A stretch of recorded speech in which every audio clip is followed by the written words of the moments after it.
y se acerca a mi esposa con unos recortes de una revista, La Gaceta Cristiana, de un artículo que escribí en el año 2012, que tengo copias ahí, después si alguno lo quiere se los voy a dar. Y había puesto de nombre Fe liberadora y fe manipuladora. Medio largo el título, ¿no? Ustedes más o menos, creo que todos entendemos el concepto de lo que es algo liberador. Nunca les pasó. Yo me acuerdo una vez de un trabajo que no me gustaba y cuando renuncié salí cantando esa canción de Nino Bravo, libre. ¿Cómo no? No, me sentía libre como un pajarito que abre la jaula, ¿no? Uno consciente de la liberación cuando siente que se lleva o se va un peso de uno de encima. Disfruta de, no sé cómo explicarlo, de una paz, un gozo, una alegría. Pero también la manipulación es mala. La manipulación tiene que ver a veces con lo psicológico. A veces hay personas, a veces hay discursos que son manipuladores. Esto se ve mucho en el campo de la política, pero también a veces en el campo de la fe. Por eso Jesús se enojaba mucho con respecto a ese tipo de discursos, porque él cuando hablaba de los fariseos, Mateo 23, decía, ustedes son tan manipuladores que recorren cielo y tierra para hacer un prosélito. Y cuando una vez que lo convierte, lo hacen peor de lo que es, ¿no? Eso lo decía Jesús.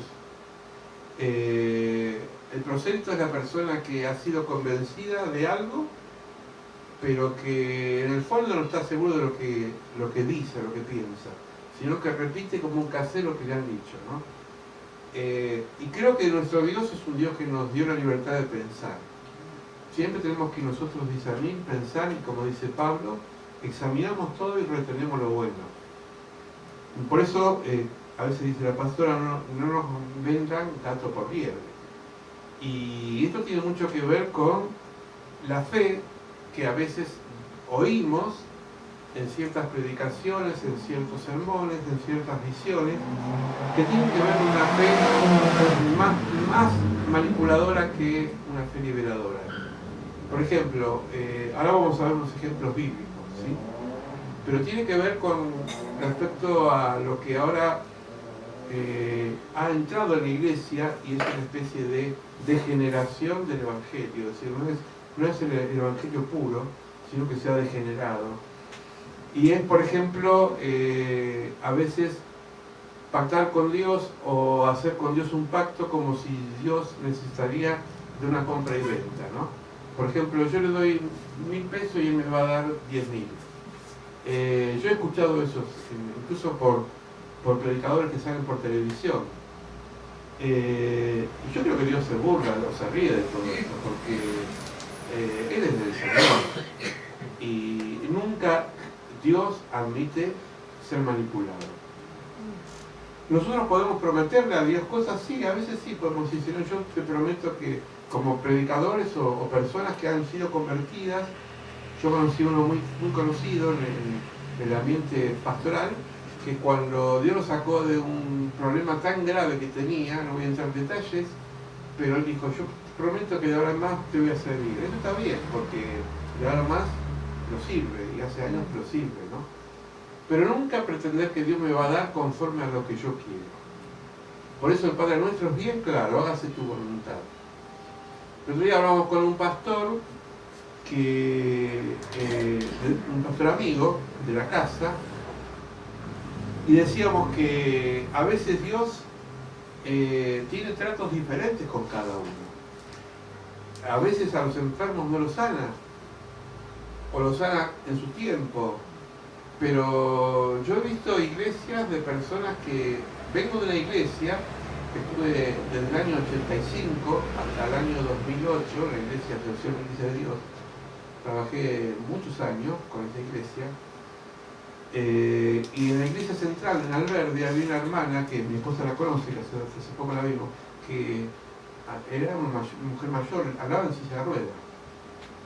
Y en esa iglesia que tenía capacidad para más de 2.000 personas, en el Cine Alberdi, en Capital, venían predicadores muy conocidos, entre ellos vino una vez Carlos Anacondia, y hubo milagros pero extraordinarios. Yo al lado mío tenía una persona que Dios le emplomó la muela. Entonces, ¿qué implante? ¿No? Un implante espiritual. Tenía un agujero y he visto personas que andaban con muletas y empezaban a caminar. Pero esta hermana, que siempre la ponían adelante, es decir, ella quería estar en la primera fila, Dios nunca la sanó. Entonces el pastor, que yo aprendí mucho del pastor principal de esa iglesia, que para mí fue como un padre espiritual, le decía que Dios tiene sus propósitos y que no podemos pretender que Él haga como una máquina de chorizo. Vieron que los chorizos son todos iguales, ¿no? La máquina agarra el embutido, que está en una especie de plástico, que no se come, hay que pelarlo, ¿no? Aunque es muy rico, pero ese plástico contiene que la carne embutida, y la máquina lo que hace es cortarlo para que salgan todos los chorizos iguales. Bueno, Dios no lo hace igual que nosotros así. Dios nos hace a cada uno diferente, ¿no? Es como una máquina artesanal, que a cada uno lo hace. Yo siempre decía, cuando yo nací se rompió el molde, claro, otra cara como esta no hay. Pero, es verdad, es decir, Dios nos hizo únicos.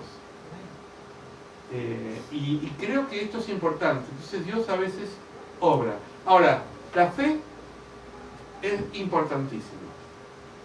Jesús, miren qué paradójico, Jesús tenía delante de él una persona leprosa que se le caía la cara a pedazos, y Jesús la miraba y le decía, ¿qué puedo hacer por vos? Yo si estoy con un ojo afuera y todo así enfermo, te voy a decir, obvio, si vos tenés fama de sanador, saname. Pero Jesús quería el primer paso que lo dé la persona. Porque Dios es así. Dios sabe lo que vos necesitas, pero a veces espera que vos des el primer paso. Eso es fe. Ahora, no sé si ustedes, pero a mí siempre se me pasó por la cabeza pensar que si yo estaría en la época de Jesús, ¿cómo creería? Sin embargo, muchos que estaban con Jesús no creían en él. A tal punto que dice el Evangelio que en Nazaret no pudo hacer milagros porque mucha gente dudaba de él. Porque la gente tenía prejuicio, porque decía que era el hijo del carpintero, de María y José, que tenía hermanos, que se crió en el barrio. Vieron que a veces cuando uno... Entonces Jesús tuvo que decir, bueno, acá se cumple lo del refrán, no hay profeta en tu tierra, ¿no? Vos vas a otro lugar que no te conocen y te escuchan como si serías... Y vas a un lugar que ya te conocen y te miran así como diciendo, de vuelta venía a hablar, ¿no? Porque es así. Entonces la fe no pasa por ver, por más que tenga a Dios adelante mío, que yo voy a modificar mis actos. Porque acuérdense que el pueblo más privilegiado que vio los milagros de Dios fue el pueblo de Israel. Desde abrirse un mar hasta caer maná del cielo, y sin embargo dudaban de Moisés. Dicen que dudaban, murmuraban, a tal punto que su hermana Miriam y su hermano Aarón quedó leproso, porque murmuró no contra el hermano, sino contra el siervo de Dios en ese momento. Entonces la fe no pasa por lo que yo veo. Por eso cuando nosotros pensamos que vamos a cambiar por los milagros, quizás tendríamos que pensar que ese no es el concepto correcto. Uno cambia por la fe. Por eso vamos a la carta a los Hebreos. Dice la fe. La fe es pues la certeza, la tiene, ¿no? Capítulo 1, versículo 11. Perdón, capítulo 11, versículo 1. Hebreos 11, vamos a leer los 3 primeros versículos, 1, 2 y 3, de Hebreos 11. La fe. La fe, pues, es la certeza de lo que se espera, la convicción de lo que no se ve, porque por ella alcanzaron buen testimonio los antiguos. Por la fe entendemos haber sido constituidos el universo por la palabra de Dios, de modo que lo que fue hecho de lo que no se veía. Voy de vuelta. La fe es la certeza de lo que se espera, la convicción de lo que no se ve. Porque por ella alcanzaron buen testimonio los antiguos. Por la fe entendemos haber sido constituido el universo por la palabra de Dios. De modo que lo que se ve fue hecho por lo que no se veía. Ahora vamos a entrar en esto que yo les puse como título, una fe liberadora y una fe manipuladora. Jesús, estando en la casa de Pedro, dice los evangelios, que sanó a su suegra. Hay un chiste que dice, por eso Pedro lo negó, porque sanó a su suegra. La mujer, dice el evangelio, que apenas fue sanada de la fiebre, empezó a servir. Fíjense, esto es una fe liberadora, porque es una fe de servicio. Cuando Dios opera sobre alguien y esa persona es bendecida por una fe auténtica, lo primero que hace es servirlo a Dios. Dice que ella se levantó y empezó a servir en la casa. Empezó a, de alguna forma, a ser sierva de Dios. El profeta Elías vivió circunstancias muy diversas, de grados de fe diferentes. ¿Se acuerdan que Elías, quién leyó la vida de Elías o quién escuchó o vio una película de Elías? Elías fue un profeta. ¿Usted cantó hoy algo referente a Elías? Jeremías. Jeremías. Elías era un profeta que Dios hizo cosas antinaturales. Porque no es natural que el agua haga prender el fuego. Yo no creo que haya caído nafta del cielo. Dice que era agua que cayó sobre el holocausto. Estaba ante Elías los adoradores de Baal. Y entonces Elías, con un tono de burla, empezó a decir, bueno, si su Dios es tan bueno y activo, vamos a ver qué hace por cada uno de ustedes. Y los desafió. Entonces, en ese momento, dice que Elías oró, descendió fuego, pero primero tiró agua sobre el leño. Ustedes saben que un día cuando llueve y agarra la leña y vos querés hacer asado, no pasa nada, ¿no? Madera mojada, nada. Bueno, sin embargo, él dice, yo voy a tirar agua para ver cómo mi Dios, aún sobre lo natural, puede hacer algo sobrenatural. Y descendió fuego. Elías tuvo una fe liberadora, una fe audaz, una fe potente en Dios. Porque él veía por anticipado lo que iba a pasar. ¿Me van siguiendo? Amén. Vino una amenaza sobre Elías, porque él desafió a Jezabel. Jezabel era la esposa del rey, acá. Era una mujer perversa. Entonces Elías se enojó porque ella y su marido se había puesto de acuerdo a sacarle una viña a un hombre llamado Nabot. Entonces Elías se enojó porque siempre Dios se enoja ante la injusticia. Dios no quiere que el pobre sufra. Por eso yo creo que Dios no quiere que el jubilado cobre tampoco. ¿No? Es decir, porque Dios bendice, la palabra dice al huérfano, a la viuda y al extranjero. Y protege. Entonces, ante toda injusticia, Dios se revela y manda a sus profetas. ¿Y qué hace Elías? Desafía a esta pareja que tenía poder, porque manejaban el poder, y le dicen, esa viña no les pertenece. Entonces Jezabel dijo, yo voy a agarrar a ese profeta, lo voy a matar. Llega a oídos de Elías y dice que Elías entra en una depresión, que no quería seguir más viviendo. Fíjense en qué contradictorio, ¿no? Un rato antes estaba desafiando a los adoradores de Baal. Vio el poder de Dios, sin embargo, el rumor de una mujer, esto no se habla de las mujeres, no es que tiene el poder, ¿no? Pero fue una palabra manipuladora de esta mujer y amenazadora. Y Elías se sintió tan mal que quería morirse. Fíjense en cómo los estados de fe en uno pueden cambiar. No sé si a ustedes les pasa, a mí me pasa. A veces tocamos el cielo con la mano y al rato estamos decaídos, pinchados. Entonces nos preguntamos, y le pregunto a Dios, ¿cuál es el punto que hace que la fe no sea pareja? ¿Por qué la vida no es pareja? Porque muchas veces nosotros tenemos estados así, cambiantes. Ustedes van a decir algo lógico, porque somos seres humanos.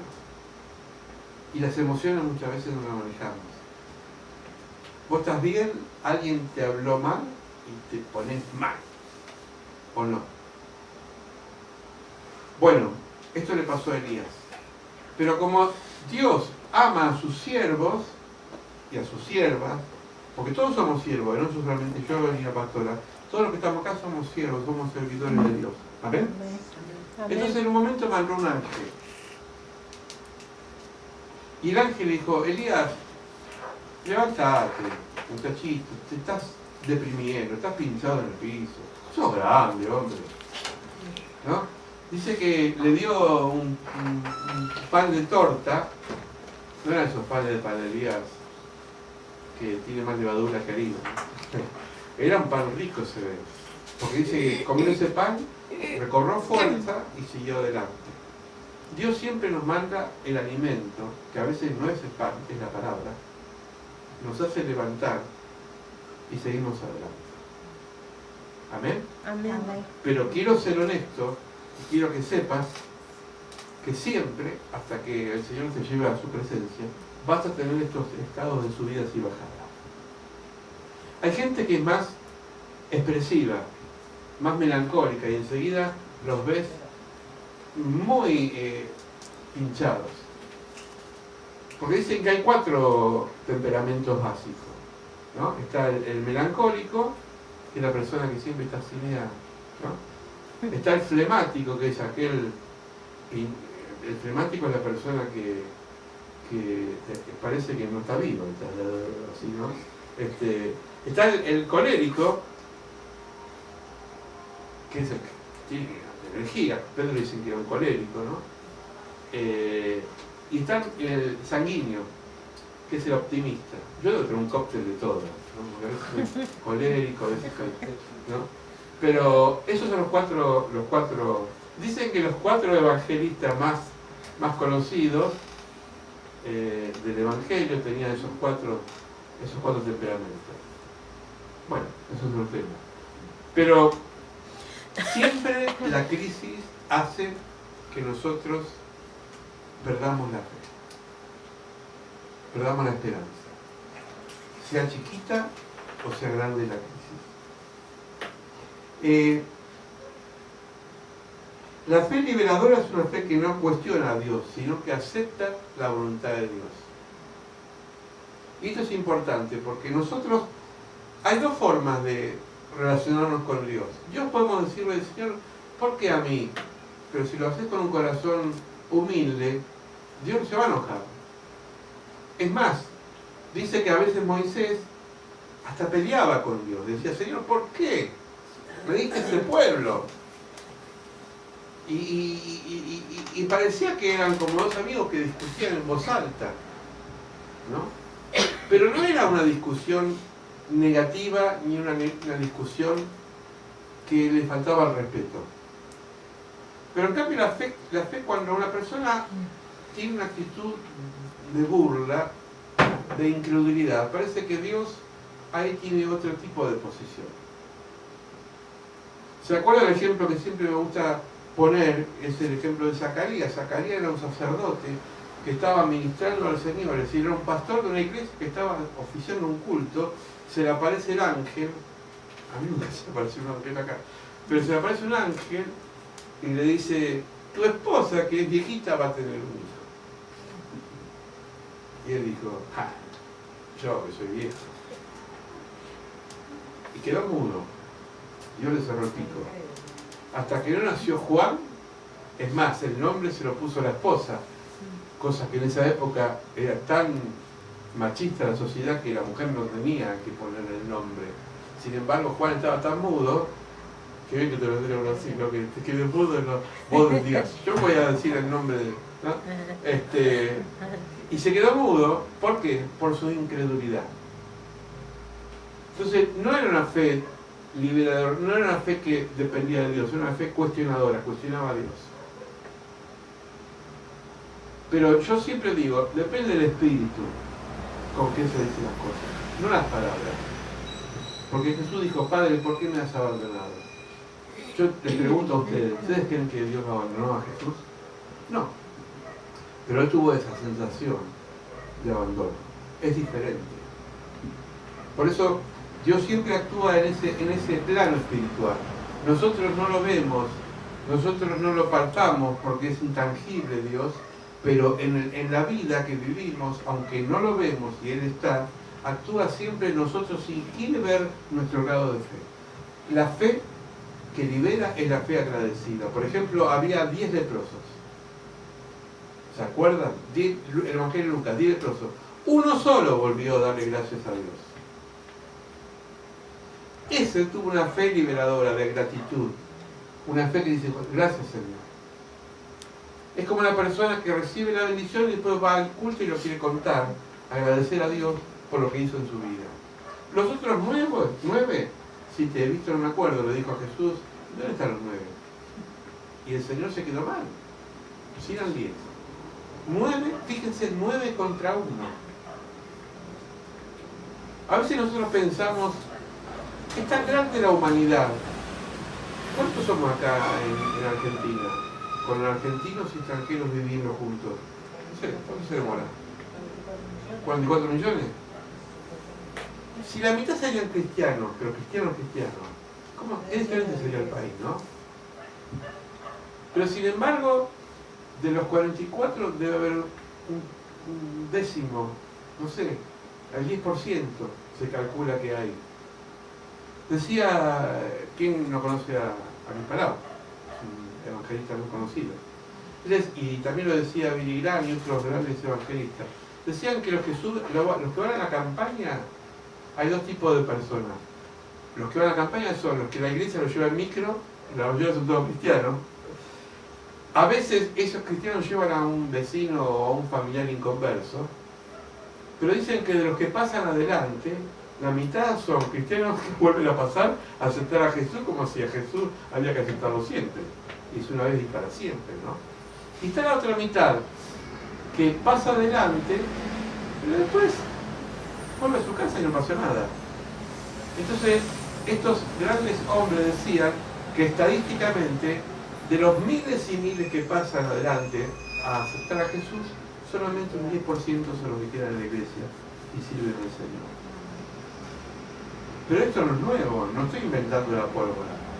Porque Jesús decía que era una manada pequeña, un grupo muy reducido los que estaban con Él. Saquemos cuenta, ¿cuántos estuvieron con Él en la cruz? María, su mamá. Magdalena. Juan, el único discípulo. ¿Alguno más me quedó en el tintero? El resto desaparecieron. Dice que uno hasta le agarraron los soldados la túnica y se quedó el soldado con la túnica en la mano y se fue desnudo. Hacen esas películas cómicas, ¿vieron? Es decir, el julepe que tenía uno de sus discípulos, cuando vino la guardia a arrestar a Jesús, la rajaron todos. Pedro el valiente que le dijo en la última cena, Señor, por fe yo nunca te voy a negar. Lo juro por mi abuelita, mi tía y todos mis parientes. Pedro dijo, jamás. Y Jesús lo tomó del brazo, de acá, yo me imagino, lo tomó de acá, Pedrito. Yo te voy a decir una cosa, hoy, antes que cante el gallo, me vas a negar 3 veces. Jamás, Señor, le dijo. Como siempre hay un Pedro que quiere tener la última palabra, Dios dijo, bueno, el tipo va a decirlo diferente. No pasó mucho tiempo que Jesús estaba siendo juzgado y estaba en un patio en una noche, eso aparece en la Pasión de Cristo, ¿no? No en la película, sino en la Biblia. Y hacía fuego, y Pedro estaba ahí con mucho miedo, y se le acerca y le dice, che, vos no era de ellos. No, yo no. Jamás. Y vino otro y le dijo, cara conocida, ¿no? Vos sos discípula de Jesús. Yo no, yo soy ateo. No creo en Dios. Soy del Partido Comunista, estoy afiliado. No creo en Dios. Y entonces cantó el gallo y dice que lloró amargamente. Ahí empezó ahí empezó el proceso de liberación. De la fe egoísta pasó a la fe liberadora. Se arrepintió. Lloró amargamente. Y como Dios sabe cuando vos llorás amargamente, de dolor, de arrepentimiento, Él sale al encuentro y te va a decir, bueno, ya está, te arrepentiste, te perdono. Y así le hizo Jesús cuando resucitó. Al primero que se encontró de los barreros fue Pedro. Y le dijo, Pedrito, ya está, ya fue. ¿Vos me amás? Sí. ¿Me amás en serio? Sí. ¿Me amás? Bueno, apacentá a mis hermanos. Pastoreá mis ovejas. Y dice Pedro cuando era viejito, en una de sus 2 cartas que escribió, no encontré en él engaño en su mirada ni en su forma de ser. Pasó por la tierra el Señor haciendo el bien. Ese es el recuerdo que tenía Jesús, de Pedro de Jesús. Fíjense cómo la fe tiene estados de ánimo. Primero, nunca lo voy a negar y después lo niego. Nosotros por ahí podemos decir, yo creo en Jesús, pero lo podemos negar con los actos. ¿Vieron esos círculos que circulan en WhatsApp y llega y dice, si no lo pasas a otro es porque sos cobarde, no sos cristiano? ¿Te animás a decir amén? Bueno, yo no digo, es fácil decir amén en Facebook y ser el super santo. Decirlo en la vida. Decirlo cuando viene una prueba, cuando un ser de tu familia se enferma, o peor, se te muere. Ahí es la fe. Porque decir en una red social que yo creo en Dios es fácil. Es más, Santiago dice que los demonios también creen en Dios. Pero eso no les garantiza el cielo. Entonces, la fe siempre es probada. La verdadera fe es probada, dice Pedro, como el fuego prueba el oro. Ahora hay otros tratamientos, pero antes el fuego se probaba con el oro. Si era verdadero, dice que se resistía, no cambiaba de color. Si el oro es falso, cambia de color. ¿Saben que hay unas piedritas? Esto lo vi en un documental. Hay unas piedritas que son muy parecidas al oro. Vieron que el oro es mineral. Se encuentra en las excavaciones, en las minas. Está oro, hay oro en los ríos, ¿no? Pero hay unas piedras que son iguales al oro. Son doradas. Y solamente el joyero sabe distinguir cuando la muerde o cuando la pasa por el fuego. A veces te muerde la vida con una prueba o te pasa por el fuego. Y si sos oro verdadero, no vas a cambiar de color. ¿Qué quiero decir? Que si sos oro, si sos piedra preciosa para Dios, no te vas a doblegar fácilmente. ¿Vas a sufrir? Sí, pero te vas a levantar.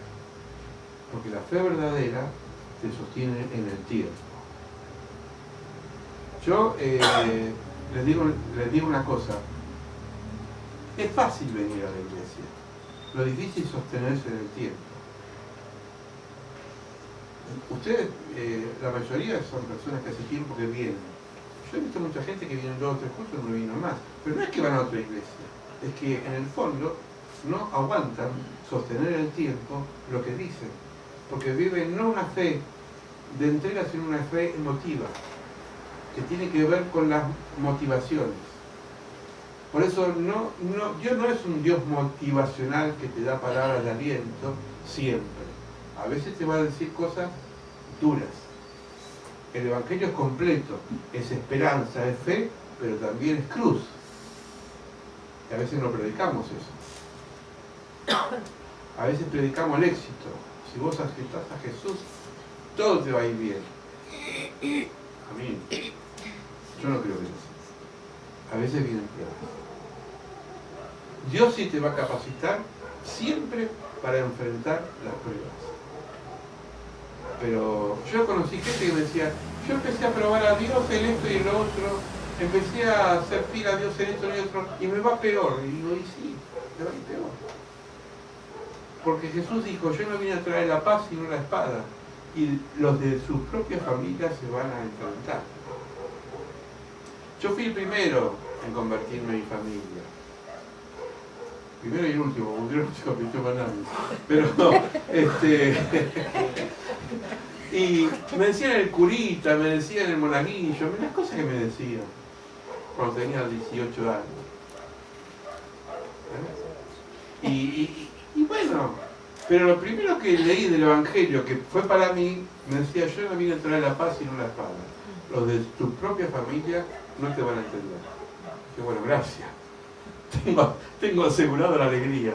¿Y cuántas navidades he pasado con una familia que brindaba sin saber por qué brindaba, comía lechones sin saber por qué comía, y yo en el fondo ya quería cantar aunque sea villancico, porque ni siquiera podía orar por la mesa. Me acuerdo que tenía 18 años y me iba a las plazas donde se reunían jóvenes a cantar canciones navideñas, porque mi familia no encontraba el eco.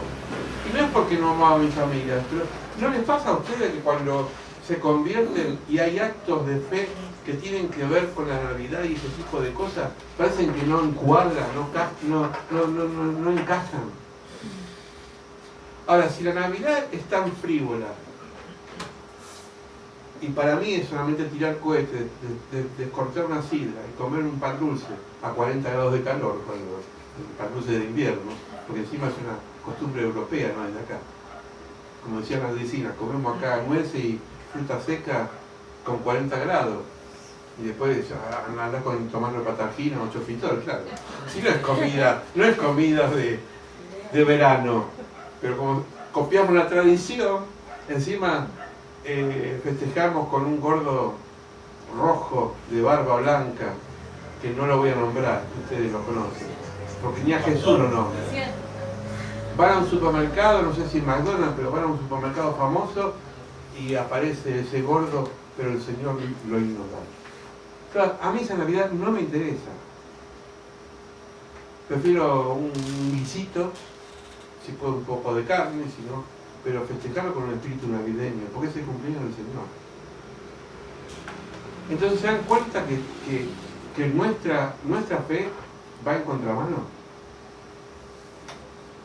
La fe verdadera, la fe liberadora, la fe que nos hace crecer, es la fe, y con esto termino, que siempre tenemos una actitud de entender la respuesta que Dios nos quiere dar sobre nuestra vida. Lo voy a poner ejemplos.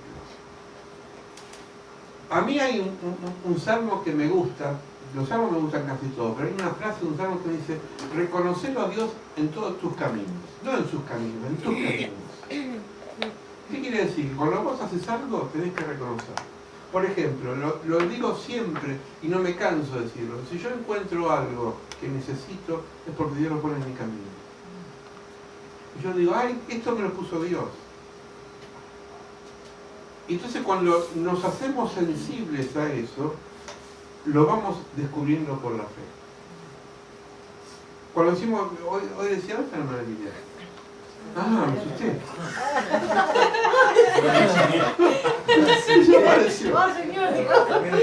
Hoy decía la hermana Lidia, decía que iba a la casa de Marina, no sé si ustedes escucharon testimonio, y se le apareció una persona, ¿no?, con alimento.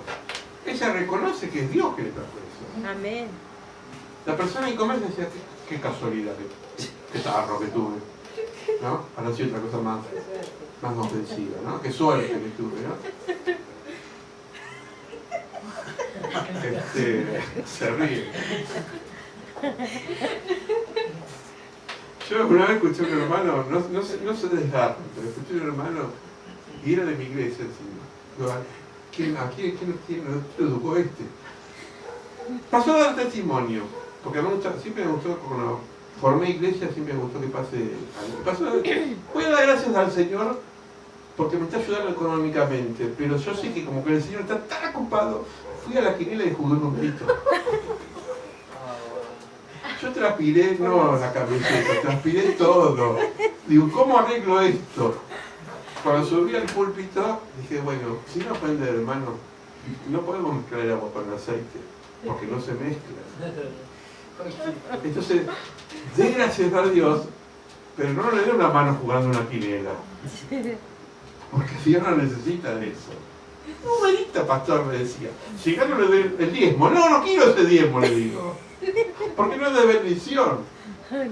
Pero no entendía, pobre. Después me tuve que sentar. Me acuerdo que me tuve hasta las 12 de la noche tomando mate y creo que entendió, ¿no? Pero parece que la fe, a veces, necesitamos dar una mano a Dios. Porque Dios está tan ocupado que entonces, aparte de creer en Él, voy a ver si puedo provocar algo que Él nos gusta, ¿no? Así es nuestra vida, así es nuestro mundo, así es nuestra realidad. Tenemos que empezar a entender que la fe es algo que siempre Dios lo va a avalar. Un pastor llamado Pastor de los Jóvenes, muy conocido, la van a sacar enseguida, él decía que cuando alquilaba los estadios para dar sus clásicos, el último clásico, los clásicos que hacía, a veces de Boca, a veces de River, y son estadios muy caros, ¿no? Él le pedía al Señor el dinero para pagarlo. Estoy hablando de $100.000 para arriba. Y este pastor vino de José León Suárez, no venía de Estados Unidos, no tenía un peso. Pero decía, nuestro Dios es un Dios informado. Yo creo que nuestro Dios es un Dios informado. Y cuando algo uno le pide a Dios y sabe el presupuesto que Él lo va a pagar. Ahora, fíjense, tener en tu mesa un cheque como recibía él, de $100.000 para pagar un estadio, por un día. Cuando él alquilaba, ni siquiera tenía casa propia. ¡Qué tentación! Pues yo digo, no, yo me compro mi casita. Después haré la cruzada. Pero eso es entrega. Porque ¿saben por qué? Porque Dios dice, si sos fiel en lo poco, en lo mucho te pondré. Y si vos en lo pequeño empezás a agradecer a Dios por lo que Él te da, Dios te bendice. Pero esto no es manipulación, es una matemática espiritual. Por eso me gusta cuando uno se esfuerza en aprender, en compartir. Oye, milagro, espero que mañana se repita, Marina, lo de la guitarra, ¿no? Que hacía mucho que no escuchaba a la hermana, Dios le dio una voz, le dio un talento, bueno, eso está bueno. Si ya mañana comprometió con el cante de vuelta. Aunque sea una canción, no importa. Pero tenemos que ser fieles en esas cosas. Le vamos a escuchar en Colón a la hermana María. ¿Qué es esto? Dios es grande. Mire Jenny, cuando cantó, acá tenemos actores, Cristian y futuros actores. Tenemos todo en la iglesia. Queremos hacer una obra de teatro, estamos orando. Todavía no se dio, pero estamos orando. Dios nos dio fe para ponerla en práctica. Y termino con la palabra de Jesús. Si tu fe es como un grano de mostaza, ¿alguna vez usted tuvo en su mano un grano de mostaza? Ni lo podés agarrar porque está chiquito que se te va. Pero dice que si tuviésemos como un grano de mostaza el tamaño de la fe, podemos hacer que un monte se cambie. Es tremendo. El mundo espiritual empieza a moverse y los ángeles se acomodan y con Dios empieza a ejercer cosas que estaban más allá de nuestro alcance. Más allá de nuestro alcance. Su vida es un milagro de fe. Porque usted está acá porque el Señor tiene un propósito. No estamos de balde. Amén. Estamos con un propósito con el Señor. La fe bendita que Dios hace que nuestras vidas crezcan. Cuando nosotros no teníamos nada, con mi esposa, mi casa, le dijimos al Señor, cuando tengamos una casa le vamos a poner Canaán. ¿Saben que Canaán es la leche, la tierra que fluye leche y miel, la tierra de milagros? Cuando éramos novios, ¿no? Sí, fuimos a Paraguay, todavía no nos hemos casado, en el año 2004 o 2005. Fuimos a conocer a unas hermanitas, que ya le voy a dar, un día le voy a contar con detalle, que se autotitularon las hermanas de Canaán. Las hermanas que vivían por fe. El ministerio empieza en Alemania, después de la Segunda Guerra Mundial. Alemania había sido devastada por los bombardeos del enemigo. Y estas hermanas, dos mujeres jovencitas, más o menos de 16, 17 años de su edad, se juntan en una casa a orar y sienten que tenían que pedirle perdón a Dios por el pueblo alemán, por tanto asesinato y muertes. Y Dios mandó un avivamiento por ese arrepentimiento. Y entonces fundaron una congregación que ellas llamaban Hermandad, de hermanas que oraban para tener una tierra de reconciliación. Le pidieron a Dios unas hectáreas. ¿Saben qué es una hectárea? Una hectárea más o menos se calcula una manzana. Unas hectáreas para sembrar ahí, para plantar y para edificar la casa de Dios y ser lugar de encuentro. Esto, búsquenlo en Google. Hermandad de Canaán, fundada por Basilia Slim, que ya partió con el Señor. El Señor les dio las tierras, les dio 6 hectáreas. 6. Pero justo en ese lugar tenía que pasar una carretera llamada la carretera de la circunvalación, que es como si San Isidro o cualquier municipio tenía ya planificado que por esas hectáreas iba a pasar una carretera. Dijeron, pero Dios, ¿por qué no va a dar una hectárea que después no van a servir porque pasó una carretera? Entonces sacaron, porque siempre ellos buscaban papelitos bíblicos, ¿no? Y lo ponían en oración, y entonces estaban buscando la Biblia y en uno de esos papeles decía, yo te daré la tierra que te he prometido. Primera promesa. Empezaron a alabar a Dios. Se juntaron más hermanas, era un grupito de hermanas en fe que estaban pidiendo y agradeciendo de antemano por unas hectáreas que iban a ser usurpadas por la municipalidad. Dios tocó el corazón del intendente y no pasó por ese lugar la carretera. Primer milagro. Segundo milagro, sacan entre esos papelitos, pero se llaman promesas bíblicas, y decía, sacarés, está en Isaías esto, sacarás del pozo aguas de gozo. Algo así. Es un texto de Isaías, que habla de que iban a sacar de esta tierra aguas. Aguas para regar 6 hectáreas, porque no había agua corriente.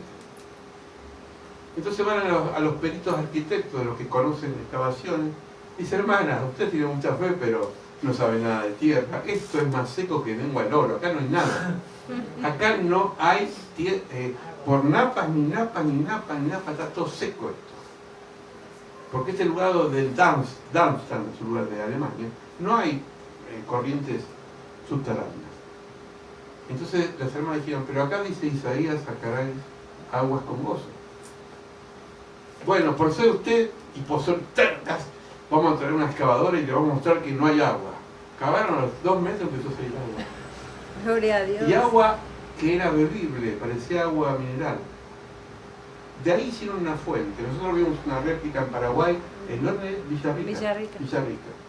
Una fuente de construcción, ¿vieron como la que está ahí en la rotonda de San Isidro? Pero esta la hicieron basado en el pozo de Jacob, una réplica. Pero nuestras tierras tienen que ser de leche y miel. Dios le regaló una vaca y un enjambre de abejas que se instalaron ahí y empezaron a decir, ¿cómo difundimos nosotros nuestra literatura? Porque queremos evangelizar, nosotros nos vamos a dedicar a evangelizar. Empezaron a orar, miren que vivían por fe, el Señor todos los días les proveía alimentos, no trabajaban más que para el Señor. Esto está en uno de sus libros que se llama Los Milagros del Señor. Y entonces empezaron a orar y Dios les regaló una imprenta. Una de las hermanas se recibió de tipógrafa en esa época, que era letras de plomo que se tenían que armar trazos. Y empezaron a regalar, porque nosotros nos regalaron, volantes, panfletos, así, y libritos, trataditos de evangelización. Cuando fuimos a Villarrica, en Paraguay, allá había una comunidad muy reducida. En Canaán ahora son 600 hermanas que viven por fe. Por fe. Miren lo que hace Dios, ¿no? Un día dice que, como la comunidad se llama la comunidad de reconciliación, un día había dos hermanas que se habían peleado entre ellas, habían discutido. Y Dios, cuando hay algo así, no bendice el hogar, ¿eh? Había una discusión. Entonces leyeron el Evangelio que nos decían que si tu hermano tiene algo contra ti, hablar en privado y pedir perdón. Pero cada una estaba encerrada en su propio orgullo. Cuando se reconciliaron, dice que las máquinas empezaron a funcionar, porque no funcionaba ninguna máquina. Dios había frenado todo hasta que no se produjo el milagro de la reconciliación. Uno lo lee y parece película de ciencia ficción, pero es la realidad. Esto tiene que ver con las personas que creen realmente que Dios es un Dios de milagro y que puede hacer cosas que van más allá de nuestro esfuerzo.